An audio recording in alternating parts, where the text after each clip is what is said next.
Hello my friends and welcome back to another video. Today is going to be a reset vlog. I have never done this on my channel before, but I have seen so many people doing these types of videos and they look so fun.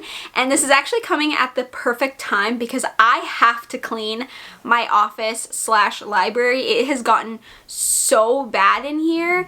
Now that I have a whole space to film and edit and have all my books in one place, I've noticed that I come in here, I film, I leave a mess, and then I like walk out and ignore it. Whereas previously my book slash filming area was also my bedroom, so I had to pick up immediately because we had very little space and we needed the space that I was obviously taking up to film.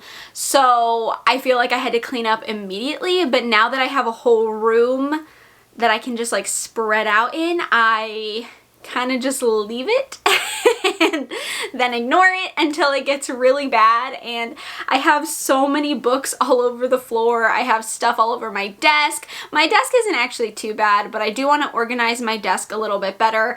I want to clean up my room. I gotta put books away. I have to put books on my shelves. I have to put books on my TBR. Like, I just have to like clean this area very badly. I also want to go over my April TBR and my stats for the year, my reading stats, show you how my reading year has gone so far. I don't typically look at stats, I don't typically do stats, but I am trying to be better this year about how many books I'm reading on my TBR and stuff like that. So we're gonna do kind of a lot in this video. It's gonna be a little mishmash of everything.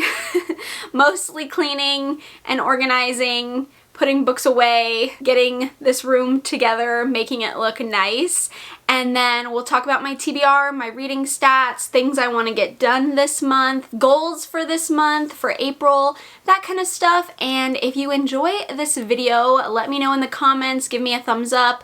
That way I can do these monthly or seasonally, who knows. I mean, I feel like this is kind of a spring, April reset video, so, you know, depending on how you guys like it, I can do this monthly or I could do this seasonally. Let's start by organizing this room because it is a hot mess in here. It is so bad. Yeah, I guess we need to start organizing first and then putting stuff away, and then we'll get to the other stuff in the second half of the vlog. Let's get cleaning and organizing, and I will see you all up and about while I'm putting stuff away.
So that was as good as it's gonna get for organizing. I still have tons of stuff that I need to find a place for, but I mean, I think it feels much better in here than it did, and I don't have piles of books all over the floor, so I feel much better. So let's talk about the fun stuff of this video.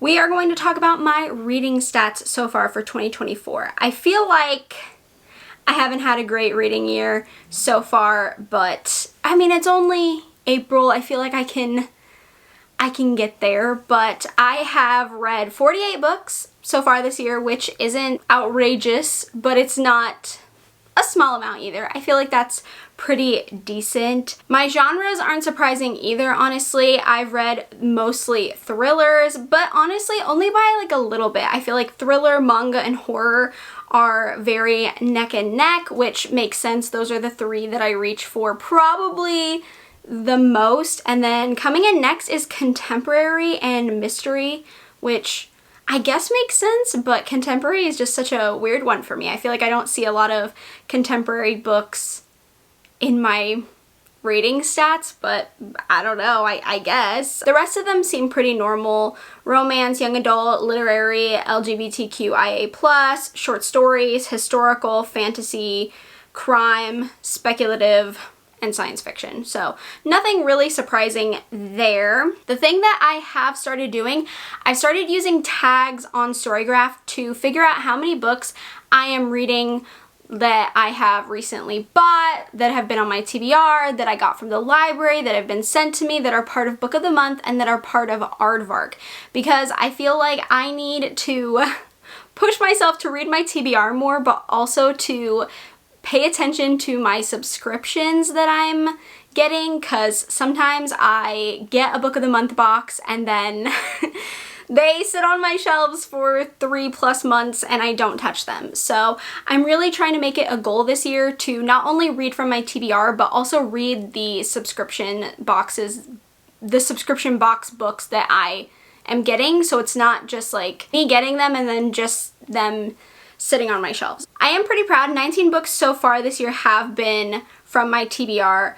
Bought 13, so they are more new books that I have recently bought since the beginning of the year. That's kind of what that tag means. From my library, I have read five books I have read that have been sent to me. I've only read 3 Book of the Months and 3 Aardvarks. So I mean, not great, but that's kind of like 1 a month for Aardvark and Book of the Month, which I think is pretty good.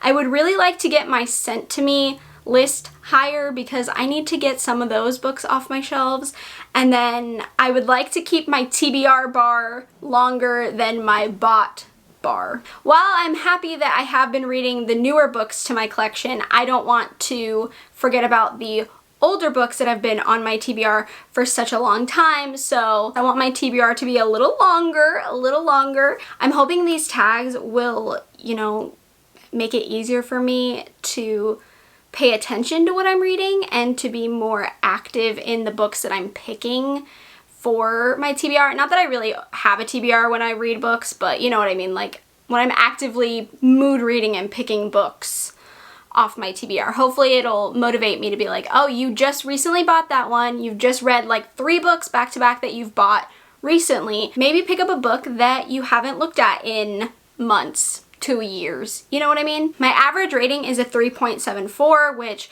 I feel like is very typical for me. My biggest star rating always is a 4-star. I feel like I give out 4 stars a lot, but look at how tiny that 5-star bar is. It is so little.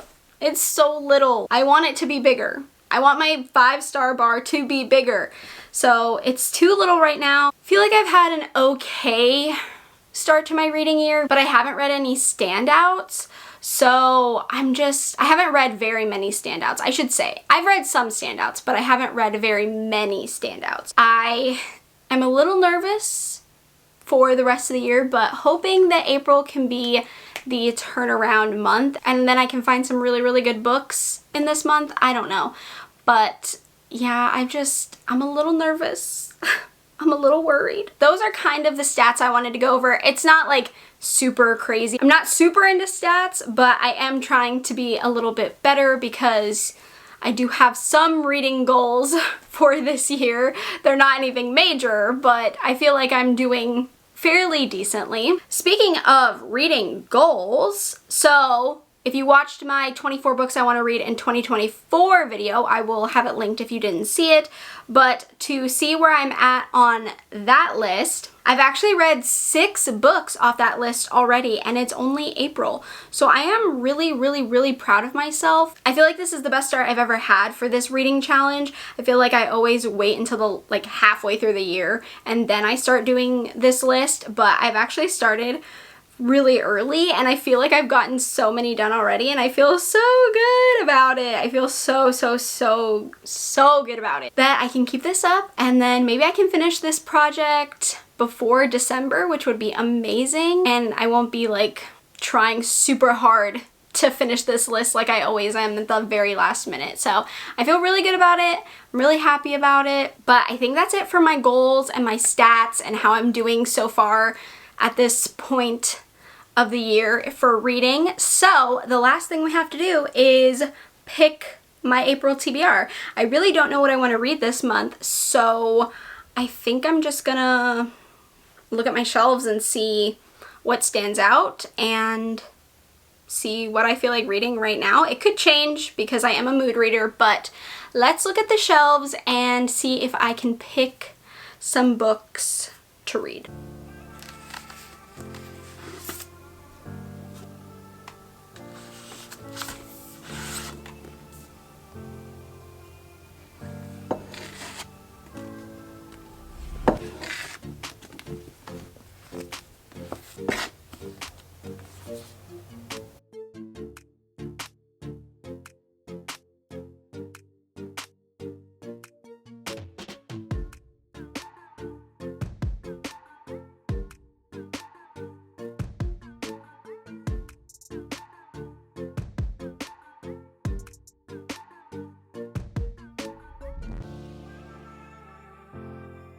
Okay, time to go over the TBR. First up, I have my Patreon book club pick for April. We are reading Bloom by Delilah S. Dawson. I don't know too much about this one. I've heard great things. I know it's short. I know it's sapphic. I believe these two women meet at like a farmer's market. One of the women becomes obsessed with the other. So it sounds very good. I've heard great things about it. I love stories that center around obsession. I think they're so interesting and fun. That sounds bad. I don't mean obsession is fun, but I just mean like that in books is fun. But I'm really excited to read this one. I think we'll have a really good live show and discussion on it. So I think it's going to be a really fun read. I don't own this currently. I am probably going to buy it because I think I want to own it because I think I'm going to really like it. So I'm pretty sure I'm going to buy this one before we read it so I can own it. For the rest of my TBR, these are all books that I own physically. First up is Watching You by Lisa Jewell. This is on my 24 for 2024 and I love Lisa Jewell. She is probably my favorite thriller author ever, maybe? Question mark? I don't know. Is that true? I don't know if I should say that because I don't know if that's a lie or not, but I think she is. I love Lisa Jewell. This is one of the few books that I own on my TBR that I still have to read from her, but this is about a neighborhood that is very picture perfect and like beautiful and scenic, and you know, there could never be murder there, but surprise, someone gets murdered and then all of the neighbors are like hiding secrets and you have to figure out who was murdered and who did it. I'm excited. Sounds good. Sounds like it'll be a fun little fast read for me, so I am very hopeful that I will get to this one this month. In the hopes of trying to catch up on my arcs and my books sent to me, I have My Darling Dreadful Thing by Joanna Van Veen. This is coming out May 14th, so I will be a little early if I do get to this one this month, but honestly that'll probably be a good thing. I need to like be at least 1 month ahead of these books because I am so behind. So I am hopeful that I can squeeze this one in so I'm ahead of May. I mean, that would be really great. I have no idea what this book is about. I just was sent it and the cover is absolutely stunning. This should be fun to go into blind. I will like not knowing anything about it and not having any like preconceived notions before I start it. I don't know if I've heard anyone say anything about this book. I don't know. It'll be fun. Hopefully it'll be like a surprise 5-star, maybe. That would be awesome. Then I'm hoping to get to Chlorine by Jade Song. This has been on my TBR for a little bit now. Not that long. I don't actually know how long it's been on my TBR. I know it's like a literary coming of age. I think the main character is a swimmer who is a mermaid. I have no idea. I think it has to do with mermaids. I mean, there's like a mermaid tail on there. So, I mean, I'm kind of assuming that. So I could be 100% wrong, but I haven't really read anything about it. It just says that it's a story about the trials and tribulations of growing up in a society that puts pressure on young women and their bodies, told from an adult perspective. It sounds good. It sounds like I'll like it. I've heard great things. I'm very interested. Literary is very hit or miss for me, so I'm not sure how much I'll love it, but it does sound very cool and unique and different, and I just want to see what it's all about. Some other arcs. The last 2 books are arcs, which I'm pretty sure I'm going to be late to because they both come out April 9th. The first one is A Better World by Sarah Langan. I did read this author's other book, The Neighbors, or Neighbors, what was it? Oh, Good Neighbors. Good Neighbors. I did read that. I didn't like it. I gave it 2 stars. So I'm not sure if I'm gonna like this one, but I'm willing to give this author another chance. It says it's a devious thriller about a family seeking refuge within an exclusive enclave. Only the smiles and manicured lawns come with a price. Kind of sounds very Stepford Wives in that sense, but I don't know. I'm hoping I like this one more than Good Neighbors just because I really didn't vibe with that one. It was a little too boring for me. I actually don't remember why I hated it. I think I hated the characters and it was like a really frustrating read and it was really like boring but also weird. I don't really remember why I hated it. I just remember I hated it. So I'm definitely willing to give this one a try, see what it's like. And hopefully it turns out better for me in this one. I don't know. And the last book on my TBR and also another arc is Daughter of Mine by Megan Miranda. This is coming out April 9th, so I will probably be late, but I mean, at least I can get it off my TBR and read. That would be awesome. That would be really, really great. I believe I have read a Megan Miranda in the past, but I think it was like pre-YouTube. I don't think I was even on BookTube. I don't think I was doing reviews at that point. So I think I was like, maybe I had graduated from college. I don't remember. But this was like pre-YouTube, so I don't remember a thing about it. I know Megan Miranda is very, you either like her stuff or you hate her stuff. I feel like she's a very divisive author. At least that's what I've heard. So I'm not sure how I will feel about this or if I like her or not. I don't remember the book I read, honestly. It's been years at this point, so I have no idea. This says, when Hazel Sharp, daughter of Mirror Lake's longtime local detective, unexpectedly inherits her childhood home, she's warily drawn back to the town and people she left behind almost a decade earlier. But Hazel's not the only relic of the past to return. A drought has descended on the region, and as the water level in the lake drops, long hidden secrets begin to emerge, including evidence that may help finally explain the mystery of her mother's disappearance. Interesting. Okay, that one actually sounds pretty good. Not gonna lie. I shouldn't judge it yet. This actually sounds like a very good plot. I feel like I'm interested in it now, so I'm not gonna judge it, but hopefully I will get to this one as well. I don't know. But that's it for the TBR. I'm trying to keep it short. I know some of you probably miss my blindfolded TBR picking. I ran into an issue when we moved in here when I set up my office space, so I'm not quite sure how to do it here at the moment. I am trying to figure out a way to make it easier to film because the way my office is set up, it'll be very complicated to film, and since I'm blindfolded for 90% of the video, Justin has to do most of it, and I don't want to make his life more complicated because he doesn't really know how to set up a camera and film the way I do and the way I like, so I don't know how to make it easier on him but also get it done the way I want. So I'm trying to find a solution that may come back, hopefully, if I can find a solution. If not, I don't know what to do about it right now. So in the meantime, if you like this kind of reset vlog TBR picking video and you would like to see it while I'm trying to figure out a solution for my blindfolded TBR game, let me know, because these are fairly easy to do, so I feel like I can do this monthly until I figure out a way to do my game better in this space. So if you like this video, go ahead and give me a thumbs up, let me know, and I can do them seasonally or monthly, whatever you all would prefer or enjoy. If you like this, if it goes over well, if no one likes it, no one watches it, I won't ever do it again, don't worry. Unless I like them, then maybe I will keep doing them and you all will learn to love them, or they'll just be my lowest rated video. I hope you enjoyed my first little trial with these kinds of videos, with this kind of vlog. If you haven't already, feel free to subscribe to my channel. I also have a Patreon linked down in the description box. We can become friends, talk about books, horrifying books, thrilling books, romance books, manga, all that good fun stuff. And with that being said, I hope you're having a great day, night, morning, afternoon, wherever you are, and I will see you in my next video. Bye!